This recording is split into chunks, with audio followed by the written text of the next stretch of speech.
Então não importa se fala que a criança é apaixonada, que a criança quer se dedicar à prostituição, como muitos desembargadores, como faz o desembargador Ayrton Vieira, que conseguiu, né, me condenar a 1 ano de cadeia, porque eu achei ruim que ele disse que uma criança de 13 escolheu dedicar-se à prostituição.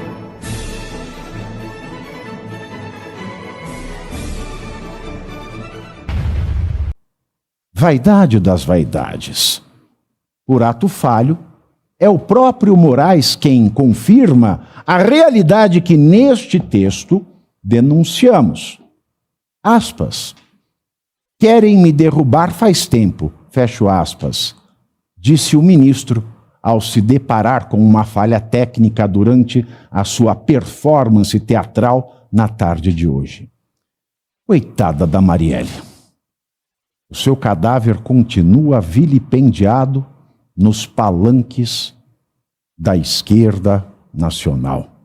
E por falar nunca é tarde para pagardes das vossas dívidas, e antes de entrar na primeira pauta também, eu não coloquei na pauta porque esse tema de criança que faz sexo com um sujeito barbado, e que no Brasil a lei diz que é estupro de vulnerável, por quê? Porque criança não consente. Ah, mas a criança ama, a menina de 12 ama o sujeito de 35. A menina de 13 é apaixonada pelo senhor de 73. Não importa. A lei brasileira, eu vou contar para vocês desde quando. Desde 1500, quando valiam aqui as ordenações manuelinas. Depois, no século 17, quando passaram a valer no Brasil as ordenações filipinas. Depois, desde o século 20, de 1917, quando entrou em vigor o Código Civil de 1916, escrito por Clovis Bevilacqua. E depois, repetiu-se a mesma regra no Código Civil atual, que foi aprovado em 2002 e entrou em vigor em 2003. Menor de 16 anos é absolutamente incapaz de consentir juridicamente. Então não importa se fala que a criança é apaixonada, que a criança quer se dedicar à prostituição, como muitos desembargadores, como faz o desembargador Ayrton Vieira, que conseguiu, né, me condenar a 1 ano de cadeia, porque eu achei ruim que ele disse que uma criança de 13 escolheu dedicar-se à prostituição. Ele, desembargador, que foi juiz instrutor no gabinete do Moraes, aí você me dirá, oh, não vale nada. Aí eu lhe direi, não vale mesmo, porque é o desembargador que no Vaza-Toga perguntou ao Talhaferro, achou alguma coisa contra a Revista Oeste? O Talhaferro disse não, só achamos conteúdo jornalístico. E ele responde, use a sua criatividade, kkk, kkk, kkk. Então, este vilão conseguiu me pôr na cadeia, conseguiu me arrancar 100 mil reais. E aqui em São Paulo, parece que é normal que em Minas Gerais a repercussão do desembargador que votou igual o Ayrton Vieira aqui em São Paulo, vergonha da Justiça Paulista, votara em 2014, ele voltou atrás, revogou a própria decisão já publicada e condenou tanto o pedófilo quanto a mãe da menina de 12. E foram presos hoje. E era Deus que os desembargadores aqui de São Paulo, ao analisarem o meu recurso contra a minha condenação por criticar esta decisão do Ayrton Vieira, tomara que eles também sejam tocados pela decência que tocou o Tribunal de Justiça de Minas Gerais. Era isso que eu tinha a dizer, Caivano.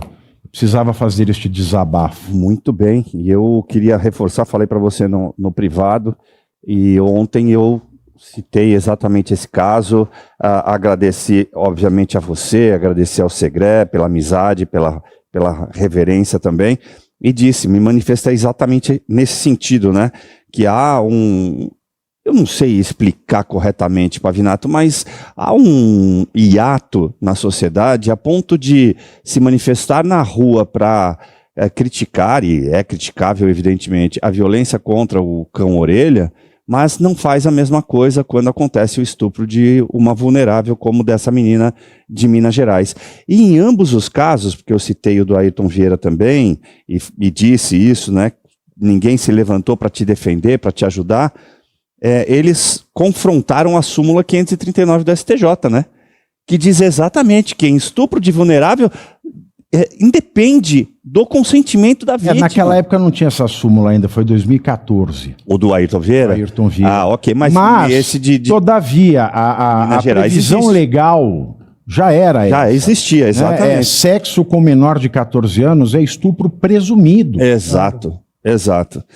E me manifestei dessa maneira ontem, e é importante você salientar isso de novo. Chama atenção, obviamente, para essa loucura que a gente tem vivido no Brasil, porque, como você disse, ele já tinha publicado uma decisão que absolvia o sujeito.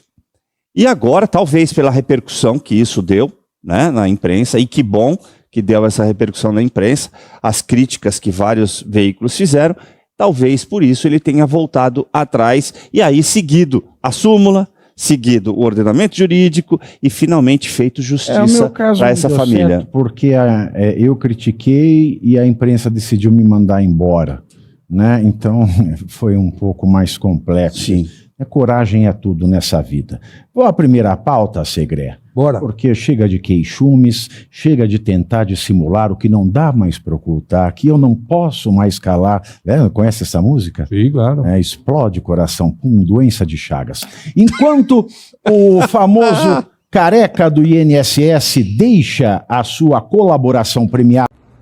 E você aí já está preparado para ter todos os argumentos para dizer que Marx não foi um cara legal, para dizer que o comunismo não é um lugar para diversidade, para desmontar essa grande fake news histórica da esquerda, que é repetida por nossos professores de história, de geografia, de sociologia, que é repetida nas universidades, que é repetida nos livros.